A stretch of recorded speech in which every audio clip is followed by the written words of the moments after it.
अस्सलाम सर। वालेकुम सलाम। केमिस्ट्री के अंदर हमने स्टार्ट करना है सबसे पहले एटॉमिक स्ट्रक्चर।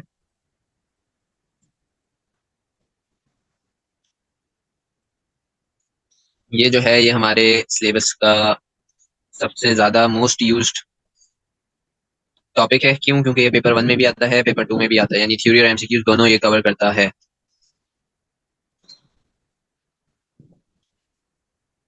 अब एटॉमिक स्ट्रक्चर स्टार्ट करने से पहले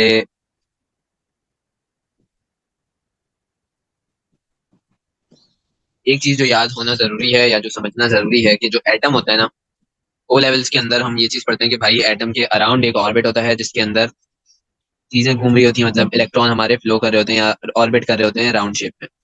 ठीक है। ऐसा असली में नहीं होता, लेकिन ये सिर्फ क्योंकि ओ लेवल में थोड़ा ऑर्डिनरी चीज पढ़ा रहे होते हैं, मतलब आसान चीजें पढ़ा रहे होते हैं, इस वजह से ये कॉन्सेप्ट डालते हैं। ठीक है। तो एटॉमिक स्ट्रक्चर होता क्या है? एटॉमिक स्ट्रक्चर हमारे पास अरेंजमेंट होती है इलेक्ट्रॉन की, प्रोटॉन की और न्यूट्रॉन की किसी भी एटम के अंदर। सही है। तो यानी कि हमारे जो तीन कॉमन चीजें हैं जो एक एटम के अंदर पाई जाती हैं, कौन सी? प्रोटॉन, इलेक्ट्रॉन और न्यूट्रॉन। इनकी अरेंजमेंट को हम क्या कहते हैं? Atomic structure.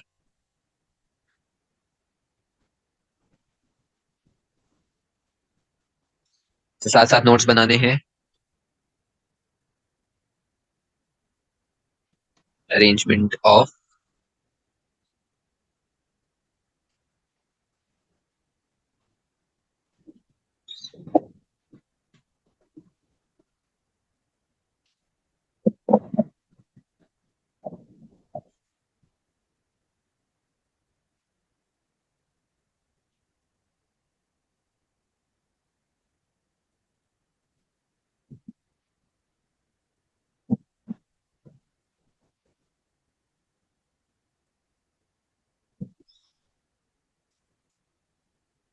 तो ये तो इसकी डेफिनेशन होगी कि भाई एटॉमिक स्ट्रक्चर होता क्या है। ये एक अरेंजमेंट होती है किसी भी एटम के अंदर प्रोटॉन, इलेक्ट्रॉन और न्यूट्रॉन की।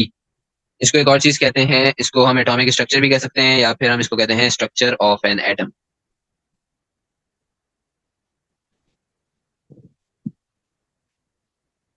अगली चीज पे आते हैं कि एटम होता क्या है। एटम हमारे पास किसी भी ऑब्जेक्ट का जो स्मॉलेस्ट पार्टिकल होता है या स्मॉलेस्ट बिल्डिंग यूनिट होता है किसी भी एलिमेंट का, वो हम क्या होता है हमारे पास? एटम।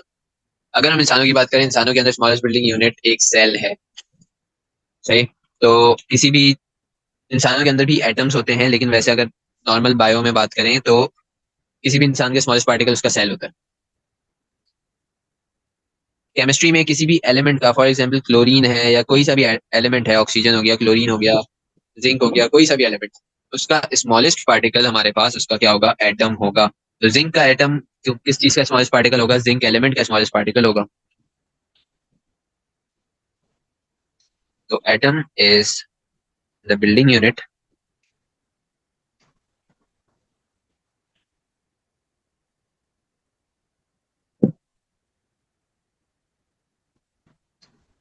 ये मैटर क्यों लिखा है? क्योंकि कोई सी भी चीज हो, उसका जो स्मॉलेस्ट बिल्डिंग यूनिट होता है वो क्या होता है? एटम। चाहे वो एक पेंसिल हो या कुछ भी हो, कॉपी हो, बुक हो, कुछ भी हो, उसके अंदर जो उसका स्मॉलेस्ट बिल्डिंग यूनिट होगा वो क्या होगा? एटम।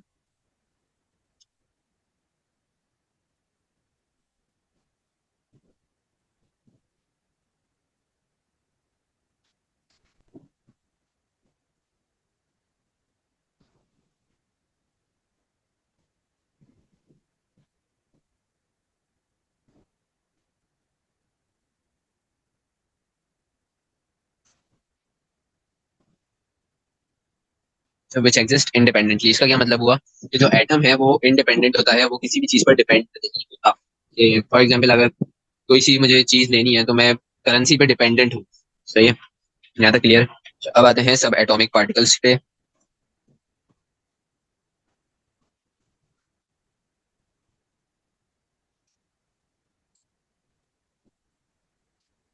सब एटॉमिक पार्टिकल यानी एटम से भी छोटे जो पार्टिकल्स होते हैं वो कौन कौन से हैं? प्रोटॉन है हमारे पास, न्यूट्रॉन है और इलेक्ट्रॉन है। तो इनके फंक्शंस पर आते हैं, प्रॉपर्टीज पर।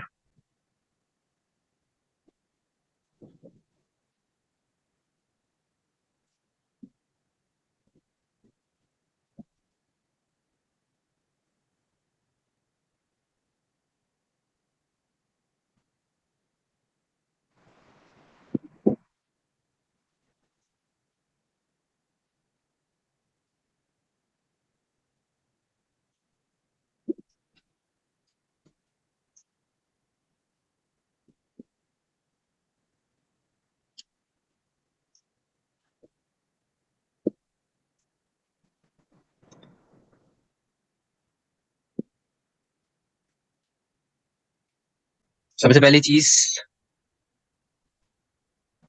प्रोटॉन। सिंबल क्या है? P positive. प्रोटॉन का हमारे पास रिलेटिव मास क्या है? 1। चार्ज क्या है? 1+। अच्छा, इसका जो चार्ज है वो हमने 1+ लिखना है, +1 नहीं हो सकता, या फिर सिर्फ और सिर्फ प्लस भी नहीं हो सकता।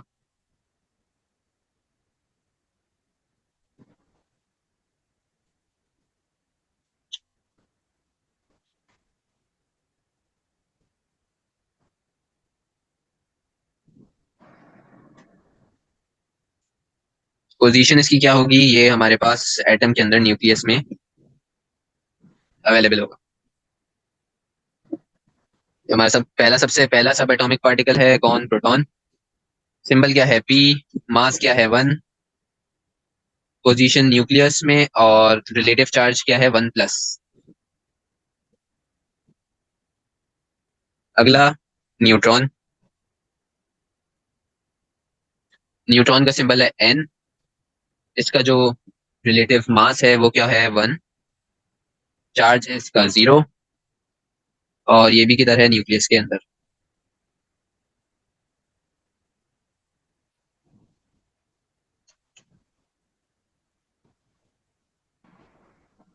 इलेक्ट्रॉन, सिंबल ई नेगेटिव। इसका जो मास है वो क्या है? 1/1840। या फिर हम कह सकते हैं इसका मास होगा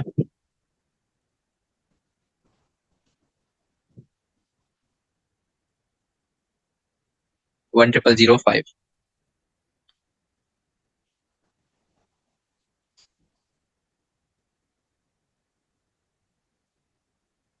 इसका चार्ज 1 नेगेटिव होगा, इसको हम -1 नहीं लिख सकते, या सिर्फ और सिर्फ माइनस नहीं लिख सकते।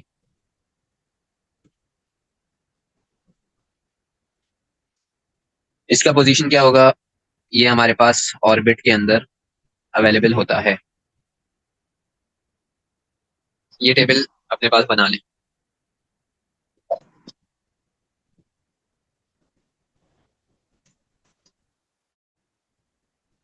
ऑलरेडी बना ली सर। सही। अब थोड़ा और बढ़ते हैं। एलिमेंट। एलिमेंट हमारे पास क्या होगा? एलिमेंट हमारे पास कोई सा भी एटम जब कंबाइन हुआ होता है उसी टाइप के एटम से, वो हमारे पास क्या फॉर्म करता है? एलिमेंट।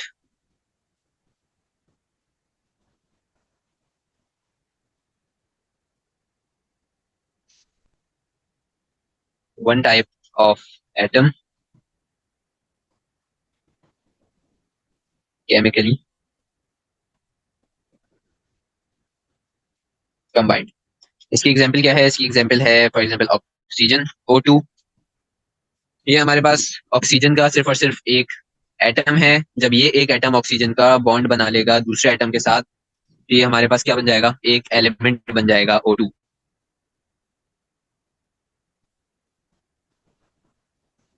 यानी जब सेम टाइप के एटम, वन टाइप का क्या मतलब है कि सेम टाइप के एटम होने चाहिए, जब वो केमिकली कंबाइन होंगे तो वो क्या फॉर्म करेंगे?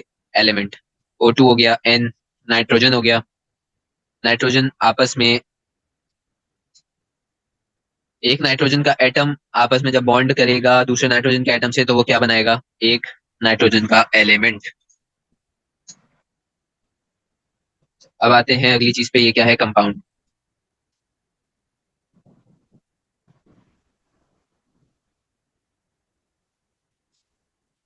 कंपाउंड में क्या होता है? कंपाउंड में हमारे पास डिफरेंट टाइप के एलिमेंट, डिफरेंट टाइप के एटम केमिकली कंबाइन हुए होते हैं।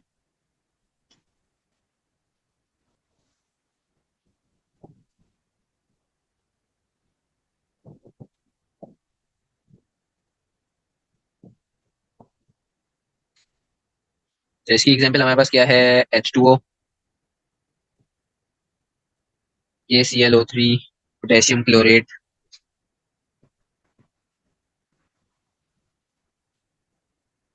KMnO4। ये सारे क्या है हमारे पास? कंपाउंड है। क्यों? क्योंकि इसके अंदर दो डिफरेंट एटम्स केमिकली कंबाइन हुए हैं। हाइड्रोजन एक सेपरेट एटम है, ऑक्सीजन एक सेपरेट एटम है, जो कि आपस में कंबाइन होकर क्या बना रहा है? वाटर। पोटेशियम एक सेपरेट एटम है, क्लोरीन एक सेपरेट एटम है, ऑक्सीजन सेपरेट एटम है, तीनों आपस में मिलके क्या बना रहे हैं, पोटेशियम क्लोरेट। इसी तरह पोटेशियम एक सेपरेट एटम है, मैग्नीज एक सेपरेट एटम है और ऑक्सीजन एक सेपरेट एटम है, तीनों मिलके क्या बना रहे हैं, पोटेशियम पर मैग्नेट 7। सही है। तो ये हमारे पास क्या था, कंपाउंड। यहाँ तक क्लियर है। Yes sir.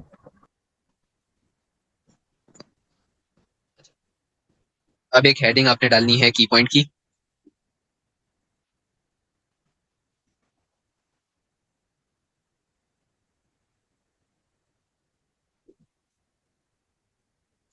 सबसे पहला की पॉइंट है हमारे पास कि इलेक्ट्रॉन, प्रोटॉन और न्यूट्रॉन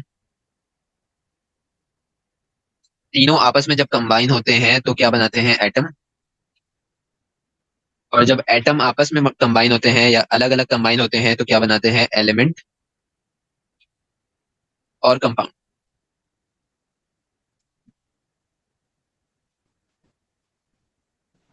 एलिमेंट कब बनेगा, जब एटम आपस में केमिकली कंबाइन होंगे, सेम टाइप का एटम आपस में केमिकली कंबाइन हुआ हुआ होगा।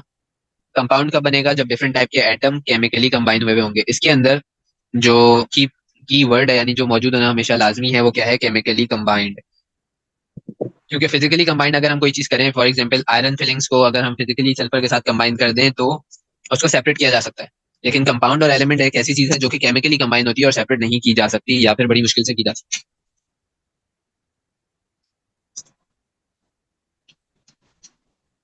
दूसरा की पॉइंट है हमारे पास, ये जो इलेक्ट्रॉन है वो स्मॉलेस्ट और लाइटेस्ट पार्टिकल है।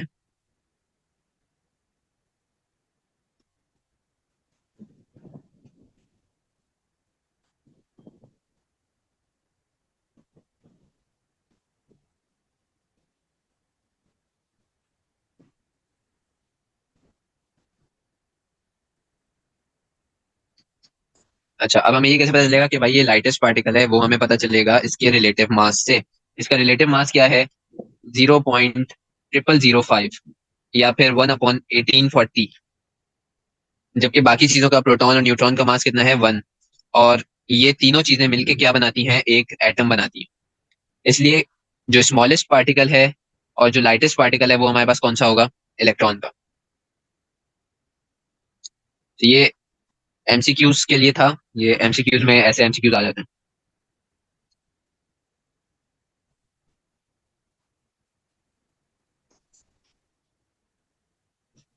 ये एक और एमसीक्यूज का पॉइंट है कि जो मैग्नीट्यूड होता है चार्ज का, इलेक्ट्रॉन और प्रोटॉन का, वो सेम होता है, लेकिन जो उसके चार्जेस होते हैं या उसका जो नेचर होती है वो डिफरेंट होती है। The magnitude of charge of an electron.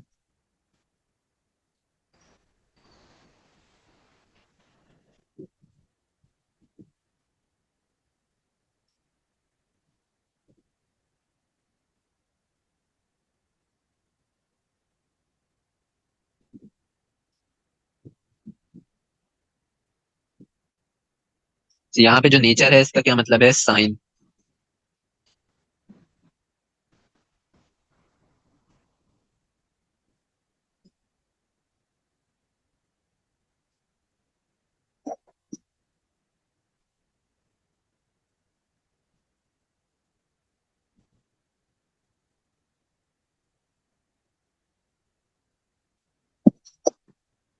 अच्छा, अगला पॉइंट हमारे पास क्या है कि atom,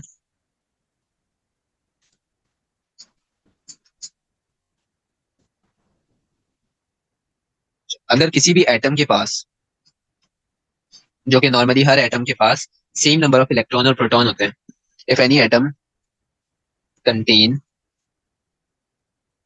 same number of electron and proton, then the negative and positive charges would B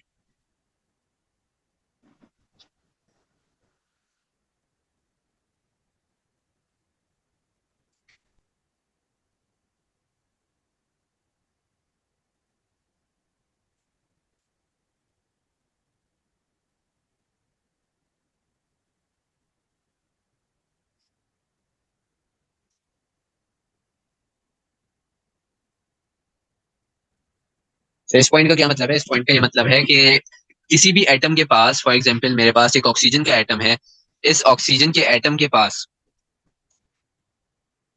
8 electrons हैं और 8 प्रोटॉन्स हैं। ठीक है, तो इलेक्ट्रॉन और प्रोटॉन तो आपस में कैंसिल नहीं होंगे, लेकिन जो इसके साइन के चार्जेस है ना, प्लस और माइनस, ये आपस में क्या हो जाएंगे? कैंसिल आउट हो जाएंगे, जिससे जो ऑक्सीजन का हमारा एटम होगा वो क्या हो जाएगा? न्यूट्रल हो जाएगा, यानी उस पर कोई चार्ज नहीं होगा, जीरो चार्ज उस पर आ जाएगा। क्यों? क्योंकि उसके पास सेम नंबर ऑफ इलेक्ट्रॉन है, सेम नंबर ऑफ प्रोटॉन है। अगर अनइवन नंबर ऑफ इलेक्ट्रॉन और प्रोटॉन होंगे, यानी अगर प्रोटॉन ज्यादा होगा तो ऑक्सीजन के एटम पे कौन सा चला जाएगा? प्लस का।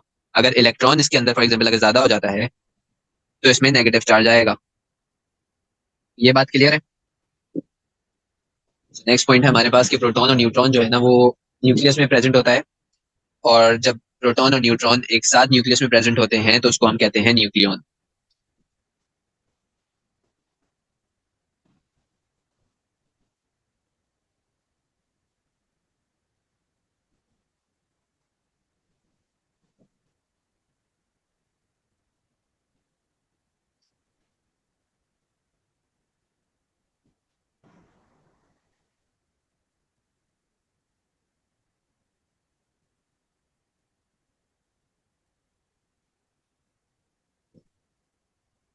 ठीक है, तो नॉर्मली हमारे पास जो न्यूक्लियॉन नंबर होता है वो गिवन हुआ होता है।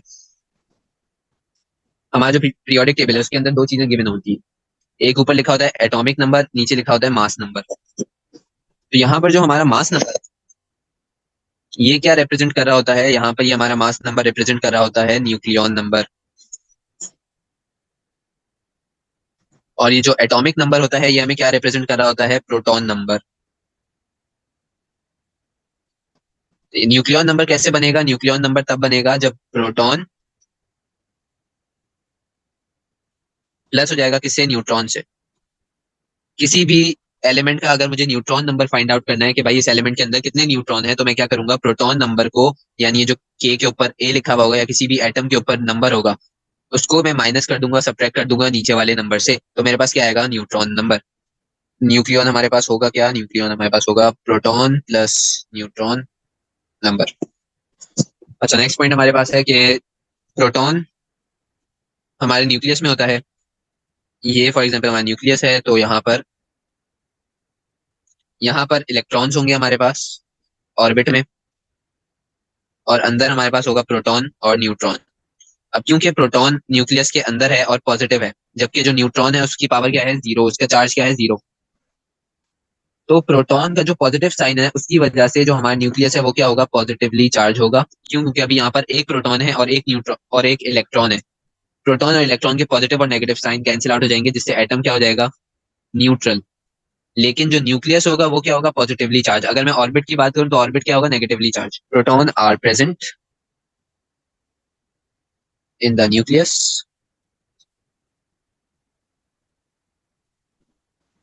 therefore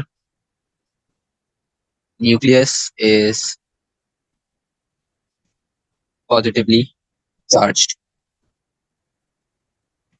प्रोटॉन की प्रेजेंस की वजह से जो हमारा न्यूक्लियस होगा वो क्या होगा? Positively charge.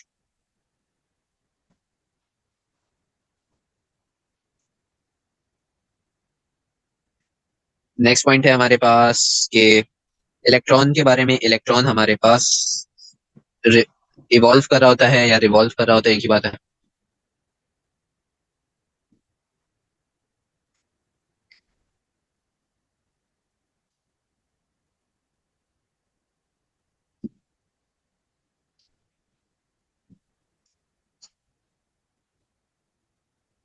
इलेक्ट्रॉन जो है हमारा ये यहाँ पे क्या कर रहा होगा? इलेक्ट्रॉन पूरे ऑर्बिट में रिवॉल्व कर रहा होगा, ऑर्बिट के अंदर गोल गोल घूमता रहेगा, किसके अराउंड? इस न्यूक्लियस के अराउंड सर्कुलर पाथ में रिवॉल्व करेगा। और इस सर्कुलर पाथ को हम क्या कहते हैं? इस सर्कुलर पाथ को हम कहते हैं ऑर्बिट। लास्ट की पॉइंट हमारा क्या है कि इफ,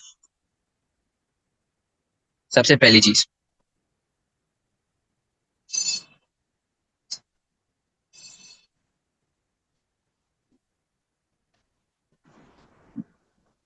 अगर प्रोटॉन इक्वल होता है इलेक्ट्रॉन के, तब ये क्या बनाएगा? एक एटम। लेकिन अगर प्रोटॉन ज्यादा है इलेक्ट्रॉन से, फॉर एग्जाम्पल 9 प्रोटॉन्स हैं और 2 इलेक्ट्रॉन्स हैं, तो यहाँ पर इस केस में प्रोटॉन ज्यादा है, इलेक्ट्रॉन क्या है, कम है। तो जब प्रोटॉन इलेक्ट्रॉन से ज्यादा होगा तो वो क्या बनाएगा, एक कैट आयन। कैट आयन हमारे पास क्या होता है, कैट आयन हमारे पास पॉजिटिव आयन होता है। क्या मतलब कि जो हमारा ऑर्बिट होगा या हमारा जो एटम होगा वो पॉजिटिवली चार्ज हुआ हुआ होगा। किस वजह से, क्योंकि यहाँ पर प्रोटॉन ज्यादा है, इलेक्ट्रॉन कम है। स्टार्टिंग में क्या था, हमारा जो एटम था वो न्यूट्रल था, क्योंकि सेम नंबर ऑफ इलेक्ट्रॉन और प्रोटॉन थे। अगर 2 प्रोटॉन थे तो 2 इलेक्ट्रॉन थे, तो वो आपस में न्यूट्रल कर दे रहे थे। लेकिन अब यहाँ पर क्या केस है, यहाँ पर ये केस है कि प्रोटॉन ज्यादा है, इलेक्ट्रॉन कम है, तो ये एक इलेक्ट्रॉन एक प्रोटॉन से कैंसिल आउट होगा, लेकिन फिर भी 7 प्रोटॉन अपनी जगह पर रहेंगे। इस वजह से जो हमारा एटम होगा वो क्या हो जाएगा, पॉजिटिवली चार्ज। और पॉजिटिवली चार्ज एटम को हम क्या कहते हैं, पॉजिटिव आयन। थर्ड चीज सेम है, अगर इलेक्ट्रॉन या अगर हमारा प्रोटॉन कम है हमारे इलेक्ट्रॉन से, तो हमारे पास क्या होगा, एक एन आयन प्रोड्यूस होगा। ये क्या होगा, ये एक होगा नेगेटिव आयन। क्या मतलब कि जो हमारा एटम है वो क्या हो जाएगा, नेगेटिवली चार्ज। ये है आयन का कॉन्सेप्ट। 3 टाइप की चीज होती है, एटम, कैटाइन, एनाइन। एटम क्या होगा, ये न्यूट्रल होगा, यानी इसके अंदर कोई चार्ज नहीं होगा। पॉजिटिव आयन क्या होगा कि यानी ये पॉजिटिवली चार्ज एटम होगा। क्या मतलब कि इसके अंदर प्रोटॉन ज्यादा होंगे, इलेक्ट्रॉन कम होंगे, इसलिए हमने इसको एक नया नाम दे दिया, कैट आयन। जिसके अंदर प्रोटॉन कम होगा, इलेक्ट्रॉन ज्यादा होगा, वो क्या होगा, नेगेटिवली चार्ज एटम होगा, उसको हमने नाम दे दिया एन आयन। सही है, ये क्लियर है। Yes sir. इसका एक एमसीक्यूज आया था, उसमें क्या था कि 2 प्लेट्स लगी हुई थी हमारे पास। टॉप वाली प्लेट क्या थी, पॉजिटिवली चार्ज, यानी यहाँ पे सारे पॉजिटिव प्रोटॉन्स थे या पॉजिटिव चार्जेस यहाँ पर पूरी जगह फैले हुए थे। और नीचे वाली प्लेट हमारे पास क्या थी, नेगेटिवली चार्ज, यानी इलेक्ट्रिकली इसको हमने क्या किया हुआ था, नेगेटिव किया हुआ था।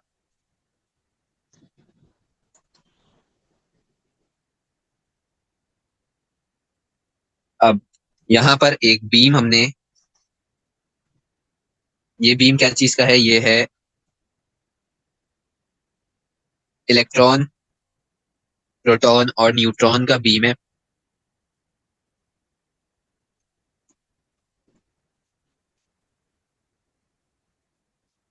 यहाँ पर हमारा जो कॉन्सेप्ट लगेगा वो कौन सा होगा कि जो अपना लाइक चार्जेस होते हैं वो रिपेल करते हैं, अनलाइक चार्जेस जो होते हैं वो क्या करते हैं, अट्रैक्ट।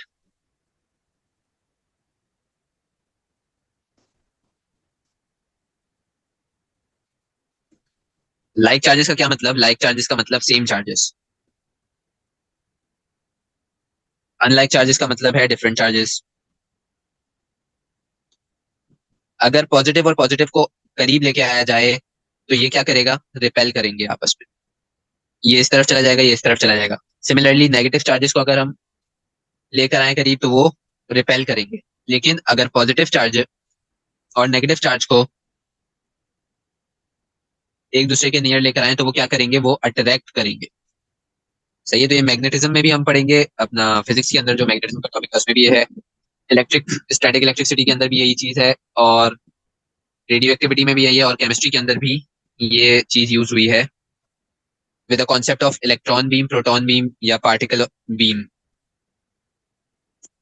यहाँ पर क्या हो रहा है, ऊपर क्या है, पॉजिटिव चार्जेस, नीचे क्या है, नेगेटिव चार्जेस। अब इसमें से जो ये बीम, एक बीम ऑफ लाइट है या एक बीम ऑफ पार्टिकल है जिसके अंदर 3 पार्टिकल्स हैं, ये बीम ऑफ पार्टिकल आपस में अलग अलग हो जाएगा। क्या मतलब कि एक जो है यहाँ से बिल्कुल स्ट्रेट स्ट्रेट चला जाएगा, अनडेविएटेड। जो अनडेविएटेड होगा वो कौन होगा, नाइट्रो अपना न्यूट्रॉन। क्यों, क्योंकि उसके ऊपर कोई चार्ज नहीं है, इसलिए वो अनडेविएटेड स्ट्रेट चला जाएगा। प्रोटॉन के ऊपर पॉजिटिव चार्ज है, तो प्रोटॉन जो है वो नीचे की साइड पे बेंड करेगा।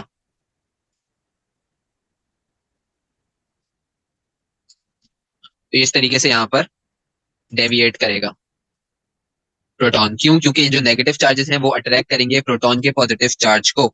तो प्रोटॉन का जो पॉजिटिव चार्ज है वो अट्रैक्ट हो जाएगा किसी तरफ, नेगेटिव प्लेट की तरफ, और जो इलेक्ट्रॉन है वो डेविएट हो जाएगा किसकी तरफ, पॉजिटिव चार्जेस की तरफ। क्यों? क्योंकि लाइक चार्जेस रिपेल करते हैं, अनलाइक चार्जेस अट्रैक्ट करते हैं। इलेक्ट्रॉन का नेगेटिव चार्ज अट्रैक्ट करेगा प्लेट के पॉजिटिव चार्ज को और उसकी तरफ डेविएट हो जाएगा।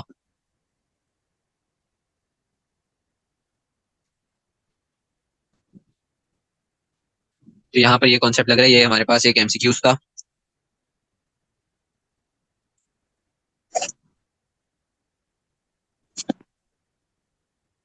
तो यहाँ तक क्लियर है? कोई question? I know question. Next जो हमारा टॉपिक है ये है ऑर्बिट और शेल। ऑर्बिट और शेल को हम एक और चीज कहते हैं, वो कहते हैं एनर्जी लेवल।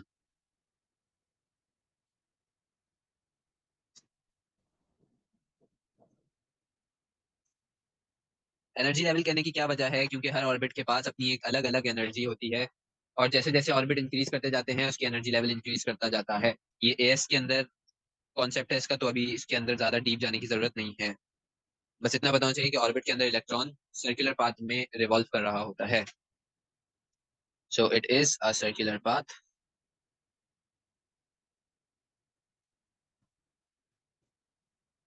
ये सर्कुलर पाथ किधर होता है? Around the nucleus.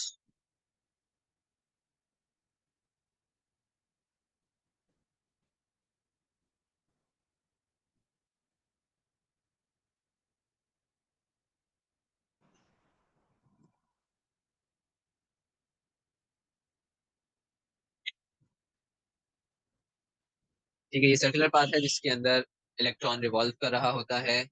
Her circular path की अपनी एक एनर्जी होती है। ईच ऑर्बिट या shall have a certain amount of energy,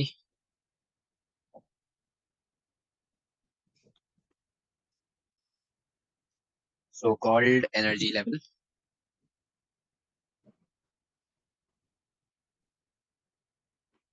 तो अब इसको समझाने के लिए एक डायग्राम है।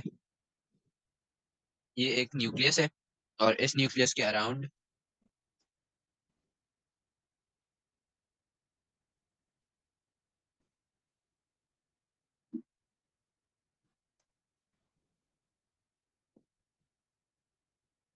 इस न्यूक्लियस के अराउंड ऐसे बहुत सारे एनर्जी लेवल होते हैं। इन एनर्जी लेवल के नेम्स भी हैं।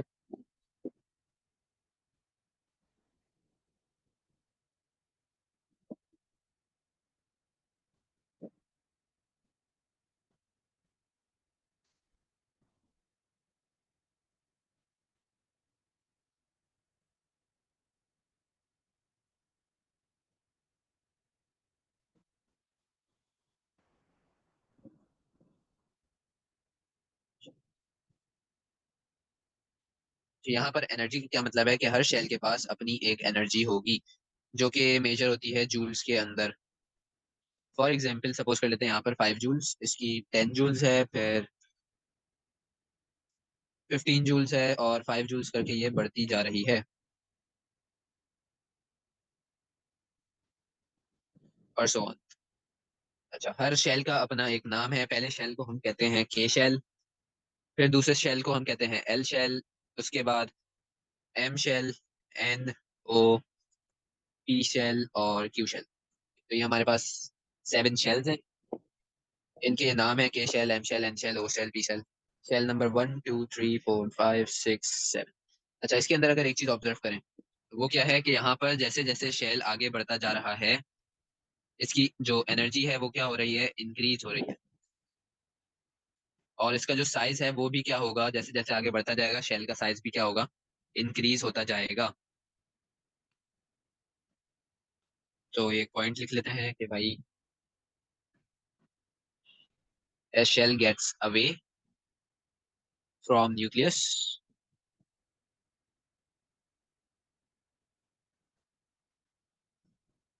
उससे क्या होगा? जैसे जैसे शेल आगे बढ़ेगा उसका जो साइज है वो इंक्रीज करेगा। साइज ऑफ शेल इंक्रीजेस और एनर्जी ऑफ शेल इंक्रीज करेगी। ऐसा जरूरी नहीं है कि एनर्जी 5 जूल 10 जूल 15 जूल से ही स्टार्ट हो, ये सपोज क्या है, हर शेल की अलग अलग एनर्जी हो सकती है।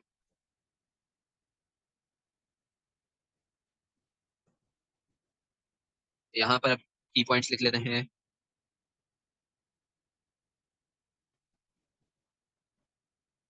सबसे पहला की पॉइंट क्या है कि जो ये शेल है, स्मॉलेस्ट शेल है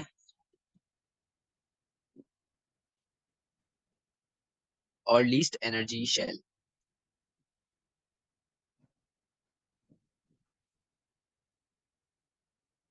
क्या मतलब कि अगर हम सारे शेल्स को देखें, इन सारे शेल्स में जो स्मॉलेस्ट एनर्जी लेवल है वो किसका है, के शेल का है, जो कि कितना है 5 जूल्स।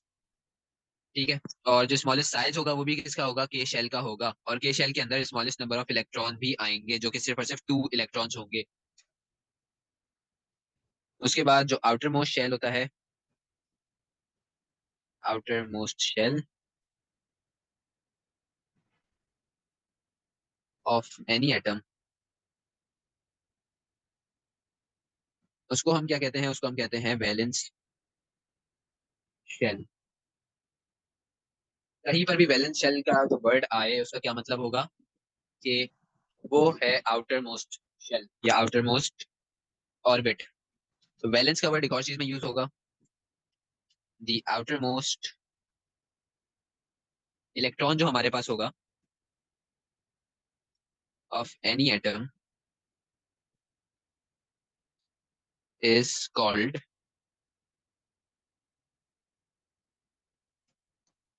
Valence electron. अगला जो हमारा की पॉइंट है वो क्या है कि जो वैलेंस शेल होता है, the valence shell of any atom can hold up to 8 electrons.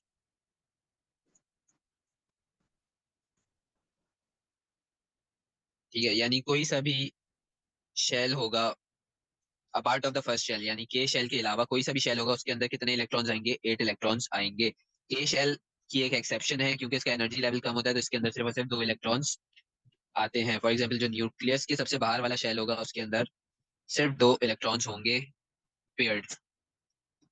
इसके बाद जितने भी शेल होंगे हमारे पास, उन सारे शेल्स के अंदर 8 इलेक्ट्रॉन्स रिवॉल्व कर रहे होंगे।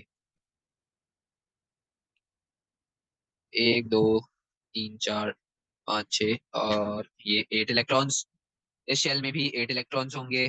सही है, तो बस जो के शेल है वो उसकी एक्सेप्शन है कि के शेल के अंदर ओनली 2 इलेक्ट्रॉन्स आएंगे, क्योंकि जो के शेल है वो लीस्ट एनर्जी शेल है और स्मॉलेस्ट शेल है। K shell can hold only 2 electrons a part of K shell।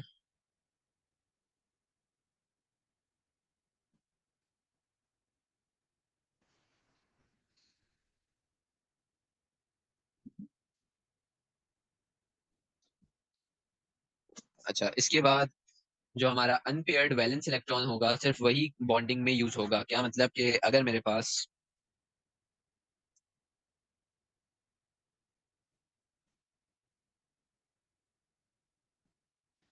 ये एक एटम है, इस एटम के अंदर 2 इलेक्ट्रॉन ऑलरेडी है। उसके बाद फॉर एग्जाम्पल ये है लिथियम का एटम। लिथियम का जो एटम है उसके अंदर 3 इलेक्ट्रॉन्स होते हैं। ठीक है, तो हमने ये 3 इलेक्ट्रॉन्स बना दिए। इलेक्ट्रॉन्स कैसे बनाना है वो हम अगली क्लास में पढ़ेंगे, इलेक्ट्रॉनिक कॉन्फ़िगरेशन वाली जो क्लास होगी उसके अंदर। अभी यहाँ पर बस ये समझना है कि जो आउटर मोस्ट शेल के अंदर जो अनपेयर्ड इलेक्ट्रॉन होगा, 2 टाइप के इलेक्ट्रॉन होते हैं, एक अनपेयर्ड और पेयर्ड। अगर पेयर्ड इलेक्ट्रॉन है वो कैसे होंगे, पेयर्ड इलेक्ट्रॉन ऐसे इस टाइप के होंगे कि वो आपस में पेयरिंग उन्होंने की भी होगी। अनपेयर्ड इलेक्ट्रॉन यानी वो अकेला एक इलेक्ट्रॉन होगा, सही है, उसके साथ दूसरा पेयर नहीं होगा। अनपेयर्ड इलेक्ट्रॉन की एग्जांपल बहुत सारी हैं। फॉर एग्जांपल ये मतलब पूरे ऑर्बिट के अंदर 8 में से 6 इलेक्ट्रॉन्स पेयर्ड हो और एक इलेक्ट्रॉन अनपेयर हो, ये क्या होगा, अनपेयर्ड इलेक्ट्रॉन। सिमिलरली अगर मैं इधर से एक इलेक्ट्रॉन को रिमूव कर दूं तो अब कितने अनपेयर्ड इलेक्ट्रॉन बचेंगे? अब जो है मेरे पास दो अनपेयर्ड इलेक्ट्रॉन्स होंगे। क्यों? क्योंकि एक इलेक्ट्रॉन ये रहा अनपेयर्ड और एक इलेक्ट्रॉन ये रहा अनपेयर्ड। ठीक है, तो ये होगा। अभी जैसे अगर हम लिथियम की बात कर रहे हैं तो लिथियम के अंदर सिर्फ 3 इलेक्ट्रॉन्स होते हैं। तो यहाँ पर लिथियम में ये हमारे पास क्या है? Unpaired electron. तो जो अनपेयर्ड इलेक्ट्रॉन होगा वो बॉन्डिंग करेगा, चाहे वो आयोनिक बॉन्डिंग हो या वो कोवेलेंट बॉन्डिंग हो, बॉन्डिंग करके वो अपना पेयर बनाएगा, इधर बाय शेयरिंग और लूजिंग और गेनिंग इलेक्ट्रॉन। ठीक है, तो जनरली दी अनपेयर्ड, अच्छा और दूसरी बात क्या है कि वैलेंस इलेक्ट्रॉन होना जरूरी है, यानी वो इलेक्ट्रॉन जो अनपेयर्ड है वो आउटर मोस्ट शेल के अंदर होना लाजमी है।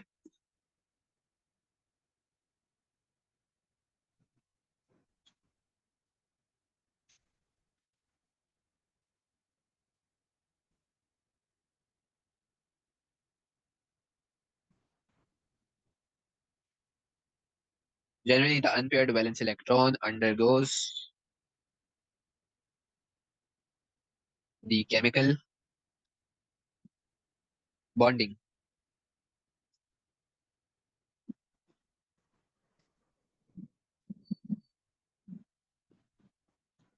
सही है। अच्छा, तो यहाँ तक ये जो है हमारा इलेक्ट्रॉनिक कॉन्फ़िगरेशन का बेसिक था। नेक्स्ट क्लास में हमने करना है इलेक्ट्रॉनिक कॉन्फ़िगरेशन। अभी हमने एटॉमिक स्ट्रक्चर किया था, अब इलेक्ट्रॉनिक कॉन्फ़िगरेशन रहता है।